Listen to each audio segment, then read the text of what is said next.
Un mal étrange frappe un petit village de fermiers aux abords de la forêt impériale. Les villageois sont pris de violentes poussées de fièvre et rendent l'âme au bout de quelques jours. Certains d'entre eux ont même disparu. La rumeur évoque l'existence d'araignées monstrueuses de la taille d'un ours. Il semble qu'elles aient élu domicile dans un complexe de cavernes souterraines non loin d'ici. Le bourgmestre du village offre une récompense de 300 pièces d'or à quiconque réglera ce problème.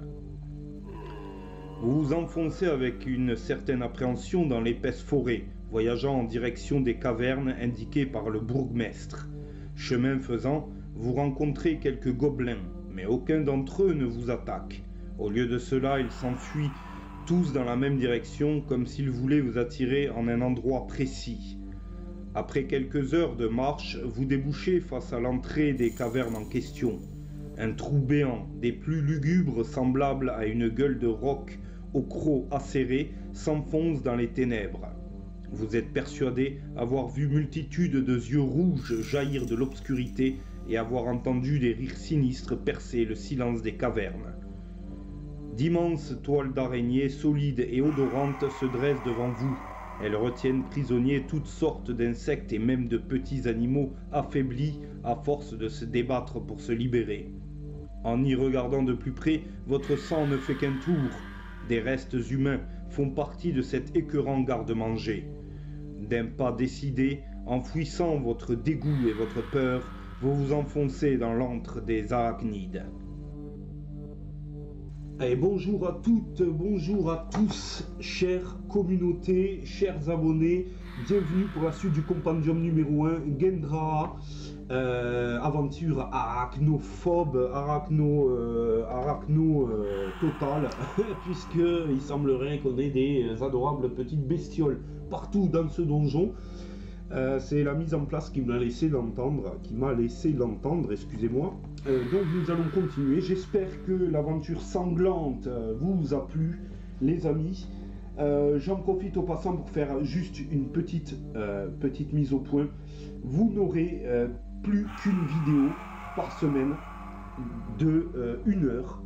Pourquoi? Parce qu'en lançant 3 vidéos, j'ai l'impression peut-être que ça fait trébucher les vues, c'est-à-dire que vous n'en regardez que 2 sur 3. Et c'est un petit peu dommage, parce que ce sont des aventures suivies. Et par exemple, sur les cryptes sanglantes, le combat de la fin de la première partie contre le comte a été complètement zappé. Alors je vous mets même le lien en bas de cette vidéo, comme ça vous pourrez aller le voir. C'est dommage, c'est une vidéo qui est travaillée, c'est un combat qui est superbe à voir. J'espère que en tout cas vous la verrez. Je vais faire donc une vidéo par semaine que je vous posterai le vendredi qui durera 1 heure désormais. Je n'utiliserai que 5 couloirs au lieu de 10. Gravaillon me bénira pour cela, je l'espère. Et j'en profite rapidement pour remercier Ludovic Mistral, David Gomez, Michael Alain, Tuco Benedictio, j'espère que je prononce bien, David Gérard et Pliskint, que je crois avoir déjà remercié dans une vidéo précédente. Ce sont de nouveaux abonnés auxquels j'ai accès sur les informations de la chaîne. On est 42 abonnés à l'heure où je parle, je vous en remercie vivement. Il y a beaucoup d'autres gens qui se sont abonnés à la chaîne. Merci à tout le monde, merci à toutes et à tous, vraiment ça fait très plaisir. Voilà, donc nous allons entamer les hostilités dans ce donjon, dans cette espèce de souterrain un peu dangereux, hein, puisque il semblerait qu'il y ait des araignées partout, arachnophobes. Adaptez-vous ou abstenez-vous, c'est comme vous voulez. C'est des figurines, hein, faut pas exagérer, contrôlez-vous quand même. C'est des figurines, hein, faut pas déconner. Bon, j'espère que, en tout cas, la dernière vidéo que j'ai fait un petit peu, qui s'appelait Kant HeroQuest Remaster V2 fusionne avec Dwarven Forge, vous a plu vraisemblablement, j'en suis très content. C'est vrai que ça fait un petit rappel sur le début de la chaîne, etc. Et puis pour les nouveaux visiteurs qui viendraient voir un petit peu de quoi il s'agit sur cette chaîne, ça leur donne le ton un petit peu de ce qui peut se passer. Il y a des choses incroyables et fantastiques qui peuvent être tout d'un coup arrivées lors des aventures burlesques de nos héros. J'ai repris donc les informations de la dernière fois. La piste d'événements est gavée, c'est pas compliqué, il y a 9 événements sur la piste. Je n'ai pas la carte cultiste parce que je ne l'ai pas fait faire, mais ça ne veut pas dire qu'elle ne sera pas dans cette aventure puisque je l'ai mis. Par contre, les gobelins sur araignée ne sont pas dans l'aventure, j'ai mis des orques à la place, des orques noirs même. Et voilà, alors vous verrez bien ce que l'on a après, je ne vais pas tout vous dévoiler. Pour les initiés, évidemment, vous connaissez cette quête certainement, vous l'avez joué chez vous, mais pour les autres, on ne va pas tout dévoiler non plus. Allez, c'est parti avec le guerrier, le nain, le barbare qui sont de retour, qui étaient là à la fin du larcin du gobelin. Et j'arrête de parler et je joue mon dé. Allez, c'est un 1.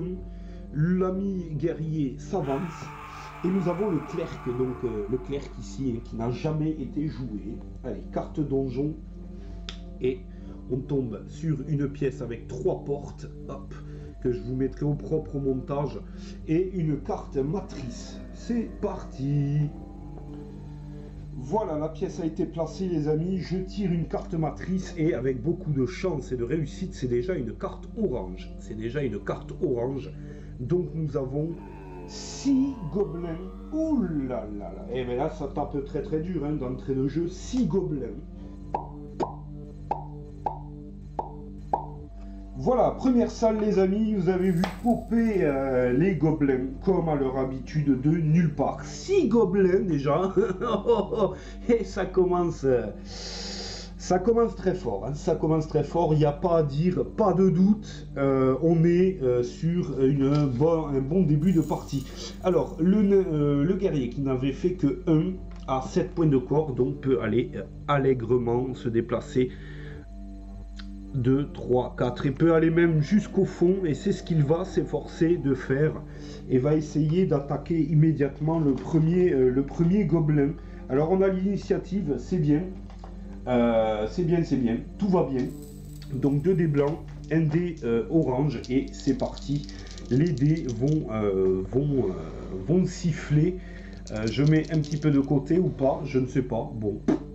C'est pas grand intérêt, je tire les dés de combat, c'est parti, le guerrier qui arrive en courant, qui ouvre la porte et qui s'élance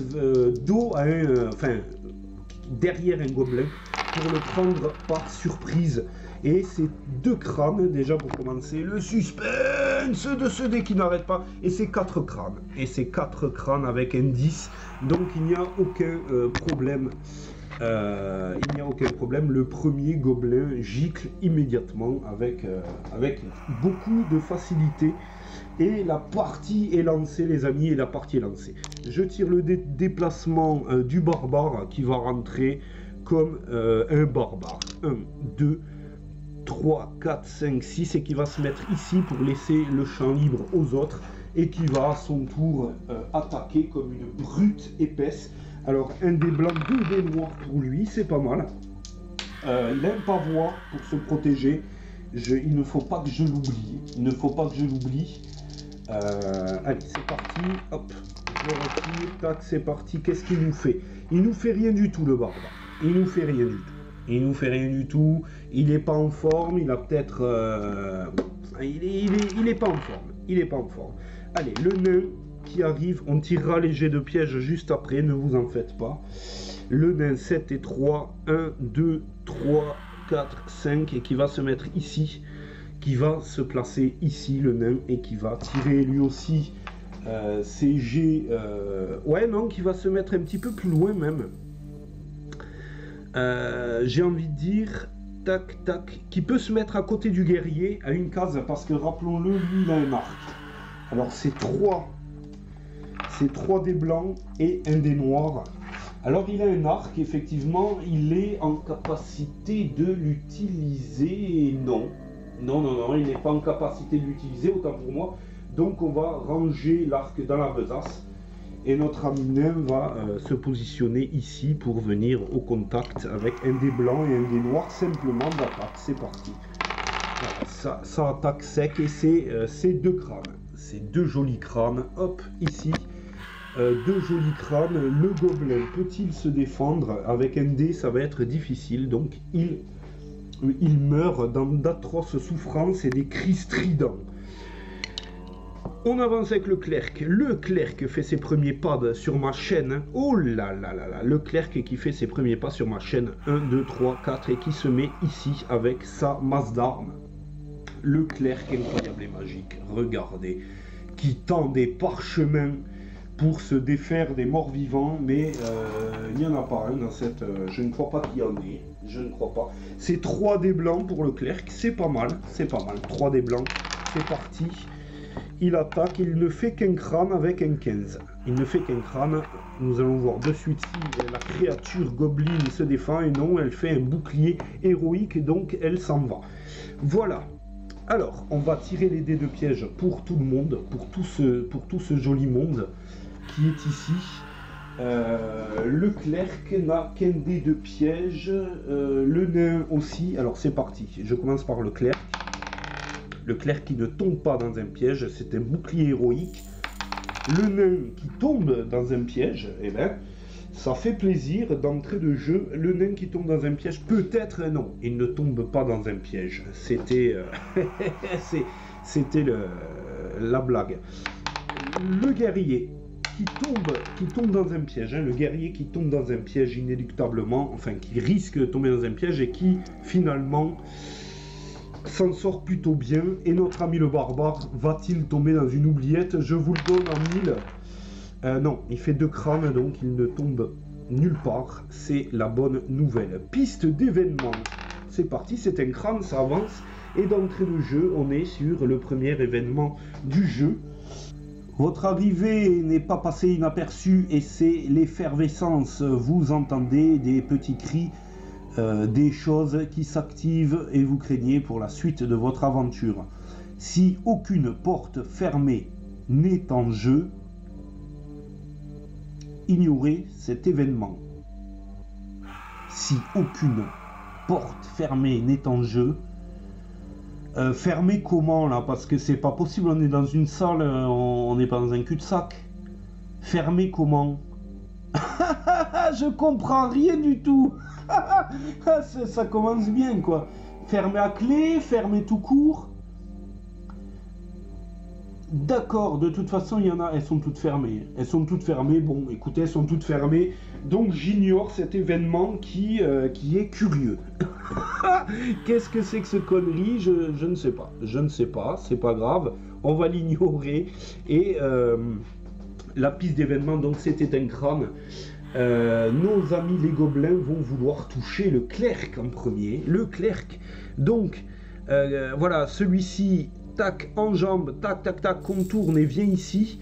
Et lui, là, pareil, hein, avec 10 de déplacement, largement peut aller au contact du clerc. Hein. Donc, il passe à côté du barbare. Il n'en a rien à foutre. 1, 2, 3. Et il ne peut que rester bloqué là, finalement, parce qu'il y a le nain qui bloque ici. Et donc, il va s'en prendre au nain précisément. Hein. Donc, on n'a que 2 qui s'en prennent au clerc. Tant mieux, hein, parce que le clerc, bon, on va pas l'abîmer de suite. Bon, il a un bouclier, ça va, il n'a pas une mauvaise défense, mais tout de même, hein. C'est parti. Le premier gobelin qui ne fait qu'un crâne sur le clerc. Le clerc qui a 3 dés blancs pour se défendre et un des 12 pour le critique. Et qui se défend tout simplement avec un bouclier, comme ceci. Il n'y a pas de problème majeur. Le clerc se défend sur la première attaque du gobelin bleu qui était ici. Deuxième attaque, c'est un crâne à nouveau. Un crâne et un bouclier du petit gobelin rouge. Cette fois-ci, défense du clerc avec son bouclier. Voilà, donc il arrive à se défendre de justesse avec ce petit bouclier. C'est tant mieux pour lui, tant mieux pour le début de cette aventure. Et le nain, lui, va subir l'attaque du deuxième gobelin rouge. C'est parti, qui n'attaque pas, qui décide de lever son épée et qui frappe complètement à côté. Voilà, le tour des gobelins est terminé. On va frapper à notre tour maintenant avec le barbare. Donc 2 dés blancs, 1 dé noir. C'est parti, le barbare qui s'en prend au petit gobelin bleu ici. C'est parti. Ouf, et qui fait 3 crânes et un 3. Autant dire que le gobelin est coupé en 2 grâce à la fureur musculeuse du barbare. Voilà. Le clerc. Le clerc, 3 dés blancs. 3 dés blancs d'attaque, hein, clairement, il a une masse d'armes. Et en plus, attendez, la masse d'armes réserve bien des surprises, puisque lorsque le clerc utilise la masse d'armes, il peut lancer un dé noir supplémentaire. Ouh là là là, ça fait mal. Ça va faire mal. Il a un fléau d'armes normalement, mais j'avais récupéré une masse d'armes, et c'est pour ça que j'avais choisi le clerc lors de l'étape de ville. Je me suis dit, il faut absolument que je le prenne. 3 dés blancs et 1 dé noir pour le clerc. Pauvre petit gobelin. Alors c'est 1 crâne, 2 crânes, 3 crânes et un 2. Les résultats sont sans équivoque. Le résultat est sans équivoque. Hein. Voilà, c'est ici. Je viens de réunir les dés. Ils sont partis dans tous les sens. Normal. Et ce gobelin fout le camp immédiatement. Hein. Il n'y a pas de raison. Le guerrier se retourne. Personne n'a bougé. Hein. Personne ne s'est déplacé. Nous avons tiré les dés de piège. Donc, pour l'instant, tout se passe bien. Je n'aurai pas à les rejeter. De toute façon, je ne me suis pas déplacé. Le guerrier, 2 dés blancs, 1 dé orange. C'est parti. Une première confrontation pimentée. Et ils sont plutôt motivés. Hein. Nos héros sont plutôt bien motivés. Il n'y a pas de problème. C'est l'échauffement. 6 gobelins. C'est un petit échauffement. C'est parti, paf, paf, paf, des gifles, des coups de pied, des coups de masse, des épées bâtardes qui découpent en 2. C'est le gros dégât dans cette salle. Et malgré le nombre, les gobelins n'ont rien pu faire. Voilà. C'est fantastique. Chacun de nos héros, à part le nain, a joué sur ce tour. Ce qui nous oblige, bien entendu, à tirer une carte trésor. Et nous tombons d'ores et déjà sur... Alors voilà, on a soit une carte potion ici, soit une carte potion, ou soit un fabuleux trésor. Je vais arrêter d'être pingre. Et avare. Le nain porte déjà 225 pièces d'or, hein, et le guerrier a 600 pièces d'or. On va préférer prendre la potion, les amis. C'est peut-être beaucoup plus intelligent parce que les pièces d'or c'est bien joli, mais j'en ai déjà un tout petit peu. Et a priori, donc, on va piocher une carte potion. Alors, potion, et c'est un breuvage héroïque, les amis. Oh là là, le breuvage héroïque vous permet d'attaquer 2 fois durant votre tour et de lancer 2 sortilèges au lieu d'un seul. Ou de lancer, voilà, pour un magicien, ou de lancer 2 sortilèges. Ouh là là là, ça c'est de la carte. Ça c'est de la carte. Bravo, bravo le nain de jardin. Alors, le nain de jardin, on en parle. Qu'est-ce qu'on fait? Le nain de jardin va se déplacer juste là. Hop, ici. Il va tirer ses dés de piège puisqu'il s'est déplacé. C'est parti. Il ne tombe pas dans un piège, c'est un crâne. C'est fantastique. Donc nous avons trouvé un breuvage héroïque, j'enlève le jeton trésor et je me déplace ici pour donner l'arc au guerrier. Ça lui sera plus utile qu'au nain. À raison d'une action gratuite, il me sera possible d'équiper l'arc et donc je ne pourrai plus utiliser mon bouclier en défense, mais je pourrais avoir une attaque beaucoup plus solide avec 3 dés blancs et un dé orange au lieu de 2 dés blancs et un dé orange. C'est pas beaucoup plus, mais ça peut peut-être faire la différence. Piste d'événement, le tour des héros est terminé et c'est un crâne. Ça avance, nous sommes sur le 3. Alors, pour rétablir, donc notre arrivée n'est pas passée inaperçue. Des petits bruits, des petites choses sont en train de se faire entendre derrière les portes. Ça s'agite. Et donc voilà, piste d'événement, c'est terminé. Nous allons donc essayer de sécuriser cette foutue pièce parce que ça craint. Alors, piège, hop, carte piège, et c'est une lance. C'est une lance ici Pour rappel, lorsqu'on essaie de sécuriser une pièce, les pièges ne peuvent pas tomber sur nous. Ce n'est simplement pas possible. Voilà. Alors, je tire le dé, on va voir où tombe cette lance. Elle s'active ici, et j'ai bien peur qu'elle soit ici. Juste entre le nain et le clerc. Juste entre le nain et le clerc, effectivement... Ou non, c'était sur le clerc, mais je la descends d'une case, puisque c'est une recherche de piège, et donc on ne peut pas déclencher un piège sur un héros lors d'une recherche de piège. Et la deuxième carte, c'est la carte spéciale B, les amis. Je ne sais pas ce qui va se passer. Alors, piège spécial A, B, C, donc c'est la carte B. Un bruit vous pousse à lever la tête, mais il est déjà trop tard. Un voile noir s'est déployé sur vos yeux. Quelque chose de lourd et de puissant s'est abattu sur vous. Placez une araignée géante sur une case adjacente libre à ce héros.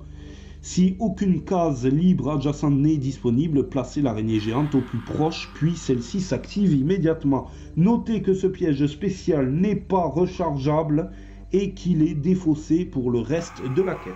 Très bien, ça, je pense que c'est ce que j'ai le mieux noté, les amis. Alors, petite araignée, j'ai fait le plein d'araignées, j'en ai 7. Alors, elle descend ici. Oh là là, elle est toute brillante, Black Spider, les amis, et elle attaque immédiatement. Ça, c'est le moins rigolo. Vous voyez la carte araignée s'afficher devant vos yeux, et elle attaque avec 2 dés blancs. Elle attaque avec 2 dés blancs, et elle attaque eh bien, le clerc, puisqu'elle est tombée juste à côté de lui. Allez, c'est parti, 2 dés blancs. Et elle fait un crâne. Vous l'avez vu s'arrêter. Elle ne fait qu'un crâne par la toute protection des dieux pour le clerc. Parce que ça va mal tourner. 1, 2, 3 des blancs de défense pour notre ami le religieux. Allez, c'est parti. Il va tenter de se défendre et il se défend. Il se défend, il n'y a aucun problème avec un bouclier, 2 boucliers. Et on n'est quand même pas passé loin de l'échec critique. Mais l'important est là, nous sommes défendus, les amis. Il faut reconnaître que les choses sont assez catastrophiques. Personne ne va bouger, personne ne bouge. Le clerc a la masse d'armes, donc il peut utiliser 3 dés blancs, 1 dé noir en attaque, ce qui devrait favoriser son jet offensif.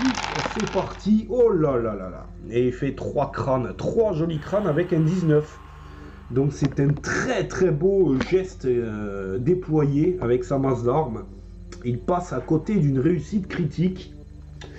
Et l'araignée n'a qu'un dé blanc et violet pour se défendre. On va voir de suite si elle se défend. Possibilité de se défendre, mais elle ne se défend pas. C'est un crâne et 2 boucliers. L'araignée est assommée. Et de plus, elle a 2 points de vie. Alors je crois qu'il y avait des errata qui expliquaient que les araignées n'avaient qu'un point de vie. Moi je ne vais pas l'appliquer, je vais leur laisser leurs 2 petits points de vie à ces petites bestioles adorables. Pour le coup celle-ci est morte, donc elle s'en va. On s'en sort bien les amis, le clerc vient de se défendre et vient de tuer une première arachnide. C'est tendu, on est en pleine recherche de pièges, donc je retire une carte piège. Et c'est une carte recharge qui sécurise les lieux, mais qui recharge toute la défausse. Donc jusque là on avait tiré une lance et 2 cartes vides. Et cette carte défausse recharge quitte le jeu pour le restant de la partie. La pièce est donc sécurisée. Voilà. Voilà qui est déjà pas mal. Que d'aventure, hein, déjà dans cette première salle qui, je crois que ça fait plus de 20 minutes qu'on y est, hein, avec 6 gobelins, une araignée, un piège de lance ici que tout le monde va pouvoir éviter, il n'y a aucun problème. Et donc on va avancer avec le guerrier, tac, tac, tac, qui va se mettre devant cette porte ici et qui va tirer une carte donjon. C'est parti. Et nous tombons dans une pièce avec une pièce fermée à clé et un mobilier. Voilà, pièce qui a été placée d'ores et déjà, les amis. La pièce, la porte scellée est ici. J'ai mis une carte serrure, il n'y a aucun problème jusque-là.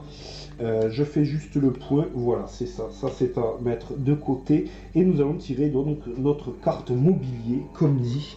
Et c'est le buffet. Le buffet qui va prendre place dans la salle immédiatement. Voilà, le buffet qui est placé...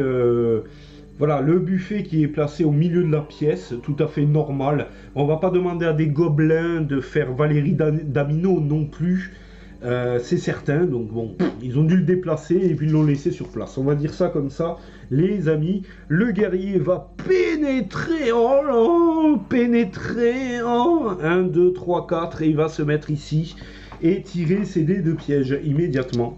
C'est parti. Il ne tombe pas dans un piège, il ne tombe pas dans un piège, vous pouvez voir ces dés incroyables, il ne tombe pas dans un piège, cela dit la pièce reste piégée et la pièce reste avec plein de trésors incroyables et d'activités en tout genre les amis. Voilà, donc on ne tombe pas dans un piège. La première chose que j'ai envie de faire, c'est quand même d'essayer de sécuriser cette pièce. Alors je vais tirer une carte piège et j'arrive immédiatement à sécuriser la pièce, ce qui est une très bonne nouvelle. Nous allons tous être d'accord là-dessus. Voilà. La pièce a été sécurisée avec notre ami guerrier qui s'est déplacé. Je crois que c'est au tour du seigneur sorcier. Donc c'est la piste d'événement. C'est parti, c'est un crâne, ça avance. Et de suite, événement numéro 4. Les amis, un sifflement puissant résonne à travers les galeries et vous sentez que la terreur envahit les habitants des lieux. Une terreur qui se transforme bien vite en panique. Ok. Je vous la refais quand même. Un sifflement puissant résonne à travers les galeries et vous sentez que la terreur envahit les habitants des lieux. Une terreur qui se transforme bien vite en panique. Alors ça, ça rappelle étrangement le larcin des gobelins, où tous les petites peaux vertes étaient en train de mouiller leurs petits pagnes parce qu'il y avait un troll dans le donjon. Alors quand même, là je ne sais pas ce qui s'y trouve exactement, mais ça n'a pas l'air bien joli non plus. Si des monstres sont en jeu sur le plateau, retirez-les immédiatement, ils prennent la fuite terrorisés. Cet effet de jeu ne concerne pas les araignées géantes.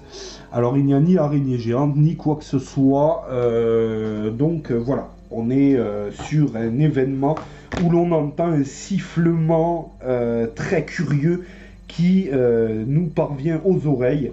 C'est un sifflement très strident et on entend au loin des cris de gobelins et peut-être des peaux vertes qui courent se réfugier je ne sais où. Donc voilà, terminé, l'histoire est terminée. On va déplacer notre ami le nain qui fait un petit 5. 1, 2, 3, 4, 5 et qui peut pénétrer dans la pièce en toute sécurité puisqu'elle a été sécurisée et qui va tirer une carte trésor. C'est parti. Alors, perdu dans les comptes les amis, perdu dans les comptes ou carte fiole. Alors, vous dénichez un petit flacon sur le sol. Bien qu'il n'ait pas de bouchon, vous constatez que le liquide s'y trouve toujours. C'est une bonne nouvelle et encore une fois, je vais préférer la carte potion, la carte fiole plutôt que la carte pièce d'or puisque elle ne nous rapporterait finalement que 75 pièces d'or au mieux et les potions vont être à mon avis beaucoup plus, vraiment beaucoup plus utiles dans ce scénario. Il n'y a aucun doute là-dessus. Donc je retire une carte potion devant vos yeux et c'est une eau bénite. C'est une eau bénite qui traîne certainement là depuis mon dernier scénario. Je ne sais pas ce qu'on va en faire, mais enfin bon, on verra bien. Je la mets dans la besace de notre ami le nain, tout de même, qui a son fameux breuvage héroïque et qui a une eau bénite. Donc nous avons en tout et pour tout pas mal de potions. Hein. Je vous rappelle que sorti du larcin du gobelin, nous avions trouvé une potion de force, un flacon d'acide, un contrepoison. Et nous sommes désormais équipés en plus d'un breuvage héroïque, d'une eau bénite et d'un guéri-tout pour les maladies. Alors c'est pas mal, hein. C'est pas mal, on est pas mal, il va falloir gérer. Pas de potion de guérison par contre hein, dans l'immédiat, donc on va essayer de gérer le problème. Notre ami guerrier peut peut-être fouiller le buffet. Qu'en pensez-vous? Je vous le demande. Alors le buffet est désespérément vide, si ce n'est ce petit bout de papier calé contre l'un des coins de l'étagère du bas. Récupérez une carte trésor indice de votre choix dans le paquet trésor et conservez-la sur votre fiche de héros. Vous pouvez immédiatement consulter la note spéciale y faisant référence dans la section trésor de ce livret. Si aucune carte trésor indice n'est disponible dans le paquet trésor, ce morceau de parchemin ne présente aucun intérêt et vous ne trouvez rien d'intéressant. Alors je vais voir dans le paquet trésor s'il y a bel et bien une carte indice. Non, pas de carte indice. Pas de carte indice dans le paquet trésor. Donc ce parchemin n'est visiblement qu'un vieux bout de papier que l'on va chiffonner et jeter dans un coin de la pièce parce qu'il ne nous servira à rien. C'est la bonne nouvelle, oui, c'est fantastique. Allez, nous allons continuer avec le barbare. 1, 2, 3, 4, 1, 2, 3, 4, 5, 6, 7, 8. Le barbare qui se rapproche de la porte mais qui va avoir du mal tout de même à rentrer en contact avec elle. Le clerc qui fait un joli 6. Je suis content parce qu'il est un peu à la traîne, le clerc. 6 et 5, les amis. 12, hein, c'est bien cela. 1, 2, 3, 4, 5, 6, 7, 8, 9, 10, 11, 12. Le clerc qui est ici. Voilà. Voilà qui est pas mal. On peut peut-être ouvrir la porte, mais avant, la piste d'événement nous appelle. Oh, et c'est un crâne noir, et on avance. On est sur la case 5. Sur la case 5, juste avant un nouvel événement, car il y en a beaucoup hein, dans ce scénario. Du coup, les amis, on peut profiter peut-être de chercher un passage secret. Ce serait pas plus bête, pourquoi pas. Alors c'est parti, je tire une carte passage secret, il n'y a pas de passage secret ici. Il n'y a pas de passage secret, je retire le petit jeton qui semblait indiquer qu'il y avait quelque chose, mais il n'y a rien. Voilà, il n'y a rien du tout. Donc on est bien ou on n'est pas bien, c'est pas grave, hein. Il n'y a pas de passage secret. Alors comme indiqué en avant, au début de cette quête, je n'ai pas la carte des cultistes et je n'ai pas les figurines non plus. Donc j'espère vivement qu'on ne va pas en trouver des dizaines partout parce que ça peut être vite barbant, je crois savoir. Et bon, ils sont placés sur la case E, donc logiquement on ne va pas en trouver des masses non plus. Allez, on avance. Le clerc se met là et essaie de fracasser la porte avec sa masse. Donc il a 3 dés blancs, 1 dé noir. On va tenter de fracasser la porte. Alors, elle se défend avec 5 dés blancs, cette porte, et a un point de vie. Donc c'est parti. On va tenter de la forcer. De la forcer à coups de masse, tout simplement. Le clerc est quand même un personnage très complet. C'est un bon guerrier qui maîtrise oh là là là, et c'est un échec critique ici.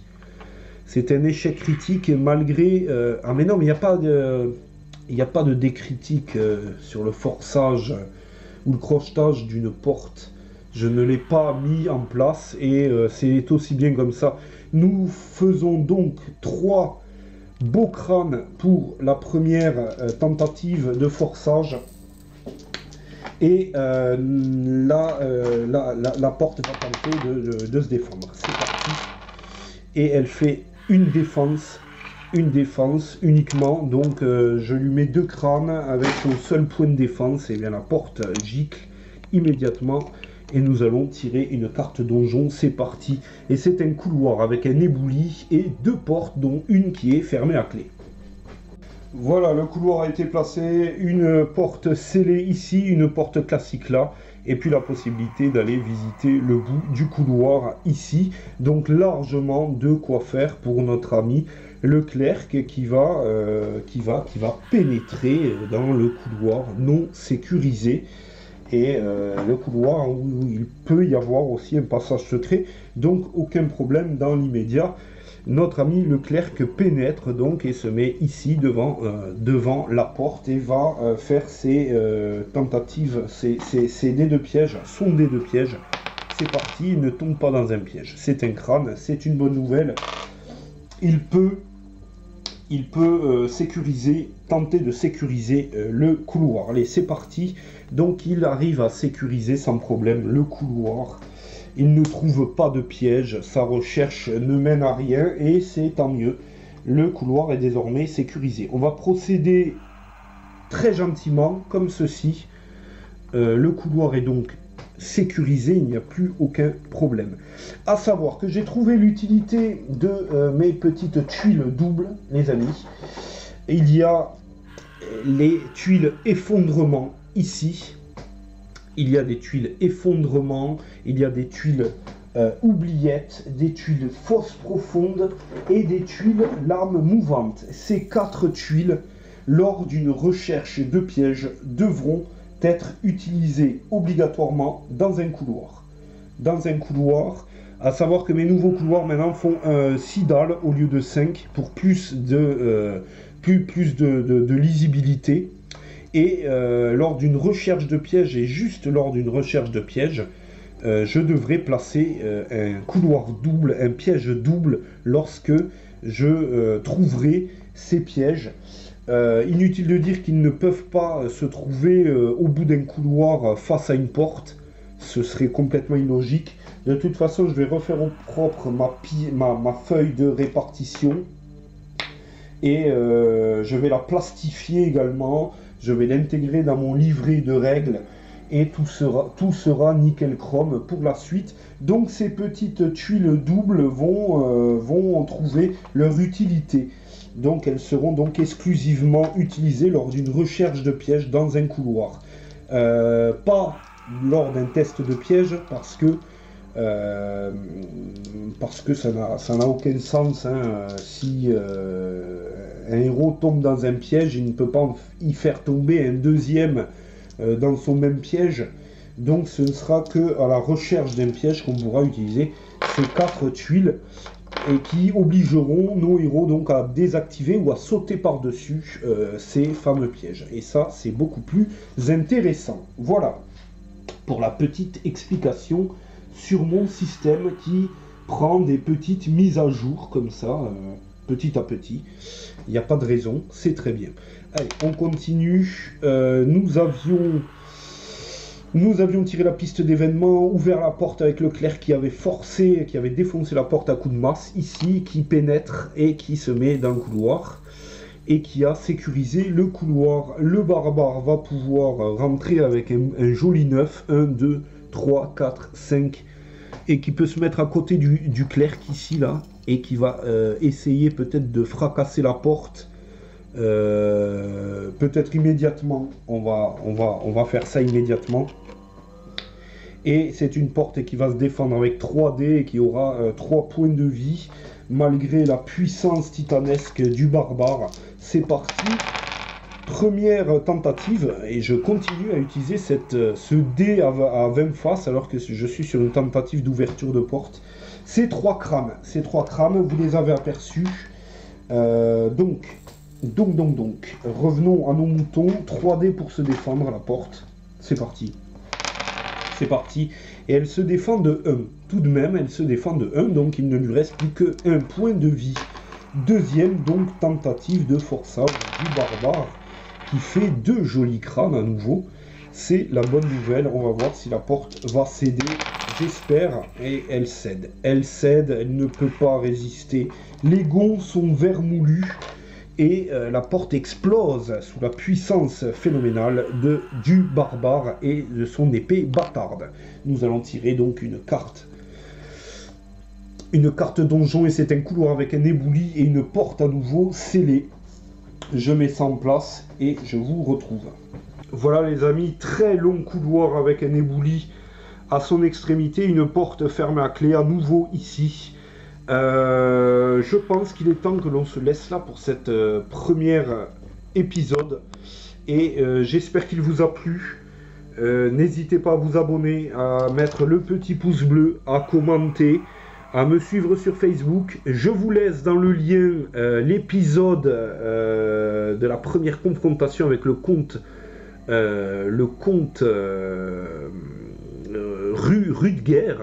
Il n'y a pas beaucoup de gens qui sont allés la voir, c'est bien dommage. C'est une vidéo qui est travaillée, qui est sensiblement travaillée, et puis le combat est joli à voir, hein, franchement. N'hésitez pas à aller la voir.